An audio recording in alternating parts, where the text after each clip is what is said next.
Hey, Santa Bunny here, and this is the second video I've made to expose the fursuit maker scammer, Kayle Schreiber, also known as FuzzyBat Fursuits or Faris Batwan.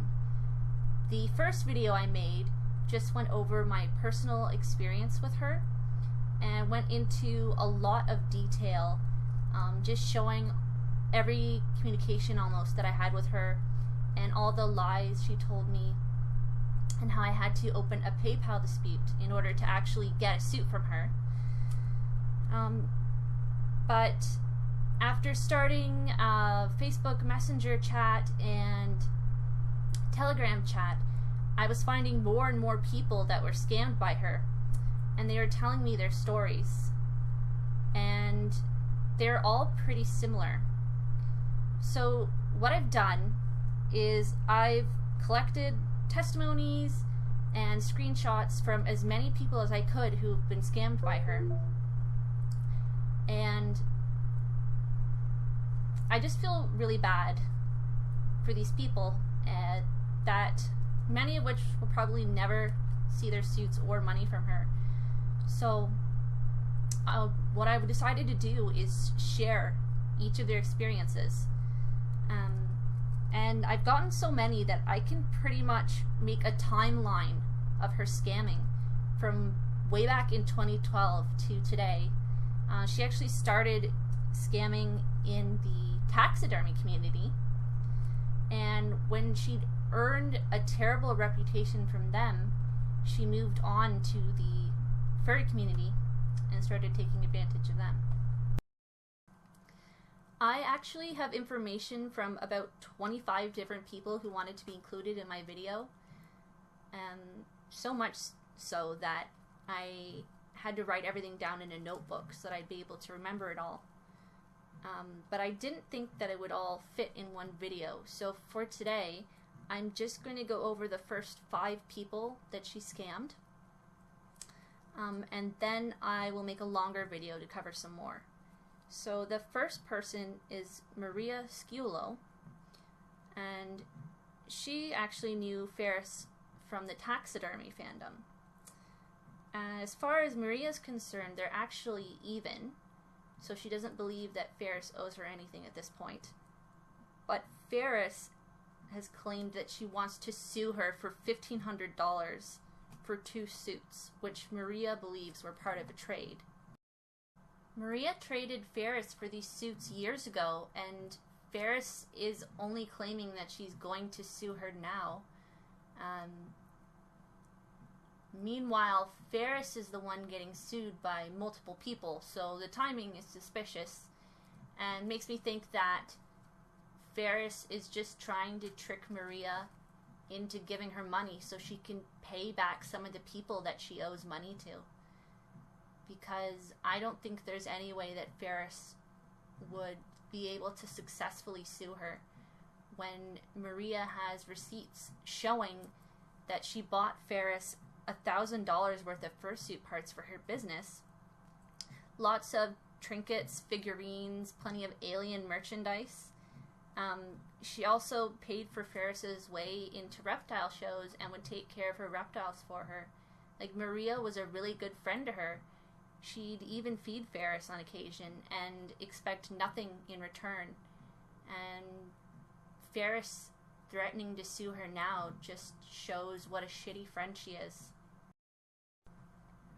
So the next person is Lisa B, and I believe that this is actually the first person in the fursuit community that Faris scammed. This was way back in 2012. And in all that time, Lisa has seen 0 progress made on her suit. Faris has not even sent her fur samples, which she has claimed to do multiple times. I find it odd that Faris actually talks to her like she's not going to make her the suit or give her her money back, but rather than just blocking her, she has sort of been dragging Lisa along all this time, which is almost more cruel because it gives her like this glimmer of hope. I think one of the reasons she might do this is sort of a stalling tactic to try and prevent people from writing bewares. But people are only going to wait for so long. And now that 2 people have gone and sued her, it has actually sort of opened these floodgates and made it so that other people are wanting to sue her now that they see that it can actually be done. So Lisa has said that she's going to fill out some forms soon, and she will probably be the 3rd person suing Faris, because 7 years with 0 progress is ridiculous, especially when Faris actually has completed other suits in the meantime. And Lisa has actually filled out a form for Faris several times. Faris has made her fill out this form on exactly what she wants because she claims to keep losing it, but this is most likely a stalling tactic. She's also had Lisa send her 2 high-quality duct tape dummies because she claimed to lose the first one. Only after Lisa's threatened to sue did Faris finally return one of her duct tape dummies, but Lisa still wants to sue for $450 to get her money back, and also for the cost of the one high-quality duct tape dummy she sent. I don't know how many of you have experience with this, but making a duct tape dummy is actually a really big pain. It takes a lot of time and it can be expensive, so Lisa is still going to sue her for the money that she paid her 7 years ago and for the one duct tape dummy that Faris lost. I have been encouraging people to sue her. So far, 2 people have sued her. One person got the results back because in Buffalo they will actually mail you the result of your case. So one person was successful and she now owes them money. And actually it has been a month and she still hasn't paid them. So a lien has been taken out on her name, and now the sheriff can be involved because Faris has not reached out to this person. She has made no attempt to pay them back. The second person who sued her was only just recently, so she's still waiting for the results of that. But Faris didn't show up to court, so she basically loses. I think it's usually guaranteed that if someone doesn't show up to even defend themselves, they usually will just rule in favor of the person who's suing. It's really anyone's guess whether she forgot or she's just kind of given up at this point. She knows that she'll lose, so she didn't even bother showing up. Victim number 3 goes by Icelandic Sheep, and she ordered a fursuit from Faris back in 2013 and has received nothing. Even worse than that, Faris actually sold a suit on their behalf for $1,000 and then never forwarded that money to Icelandic Sheep. So she's not just a scammer, but I'd say an outright thief, because that money never belonged to her. And Faris's excuse is that as soon as she got that $1,000 in her PayPal, people did chargebacks, so her account was in the negative and she wasn't able to pass anything on to Icelandic Sheep. However, that's not their fault. That's Faris's fault. She scammed people. That's why they've done chargebacks. So it's her responsibility, regardless of that money being taken away, to pay what she owes. She had so many chargebacks to her PayPal account that PayPal has actually banned her from using their services, which is why she now uses Square. But unfortunately, Square has a much weaker buyer protection, so it's much harder for people to get back their money when she scams them. Victim number 4 was back in 2014 when Faris was actually still part of the taxidermy community. She was supposed to do a trade with a girl named Abigail. Abigail was going to trade her pelt, her taxidermy horn mount, a fursuit head, leftover fur, and a Pokemon card collection worth $300 for a custom fursuit from Faris. Nothing was ever completed on this fursuit, and Faris's initial excuse was that she was moving, which is actually a common excuse with Faris.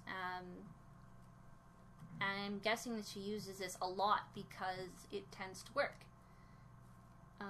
Abigail also ordered from her a skunk, which was never delivered. In 2015, her fiance bought a wireframe fox from Faris, which was estimated to take 4 to 6 weeks and ended up taking 9 months instead, and was low quality. Faris was supposed to be starting a fursuit making company with this poor girl called the Clocketeers. The horn mount that she traded was supposed to be used for Mordor, which was going to be their mascot, but Faris used that to make horns for fursuits that she sold, as well as the fur she was given. And it's not like she ever passed any of that money on to Abigail. This just shows that Faris thinks about herself first. She's in it for the personal gain. She took over their site and renamed it Cat Size. And if you check FA, Cat Size actually still exists, but nothing has been posted to it in 4 years. After this incident, she had gained such a bad reputation in the taxidermy community that she was no longer welcome there. Eventually, Abigail got frustrated enough to cancel the trade, at which point Faris actually went on Facebook and claimed that she had bought $450 worth of fursuit material and now it was wasted. But of course, she never proved that she actually had these materials. Lastly, I want to talk about Pendant and Rocks, who ordered a black wolf fursuit back in 2015. I actually have a list here of all the different methods that they used to try and communicate with her, because every time she would claim that she wasn't getting their messages, and they would have to switch in order to try to get her attention. So originally they started communicating through Fur Affinity, then it moved to email, texting, Telegram, Twitter, Discord, email again, and lastly Facebook Messenger. This is a stalling method that she uses so that she is an excuse for not answering people's messages and not making any progress on their suits. She also makes claims about the weather being bad and that somehow affecting her internet, but only certain aspects of her internet.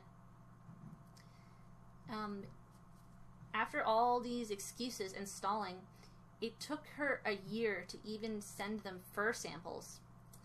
And then after the suit was supposedly sewn up, she claimed that she needed to get more fur, which, if you've seen my video, is the exact same excuse that she used with me when she refused to send me work in progress pictures. I believe this is also the first time that my group caught her sending the same work in progress picture to multiple people. She also does this thing where she isolates people. In the case of Pendant and Rocks, she blocked Rocks because she said that this suit was actually supposed to be for Pendant, so that he was the only one that she would talk to. She does this so that it's harder for a person to get help, so they don't really have an ally. So if you happen to be anxious in any way, you're not good at really standing up for yourself, you're kind of shit out, like, you're SOL, because Faris will block everyone but you.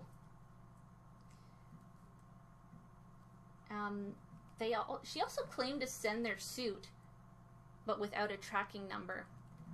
And then she finally did send a tracking number. In the end, they did finally get a suit, but the suit was really unsatisfactory, and I will post some pictures of that just to show it off.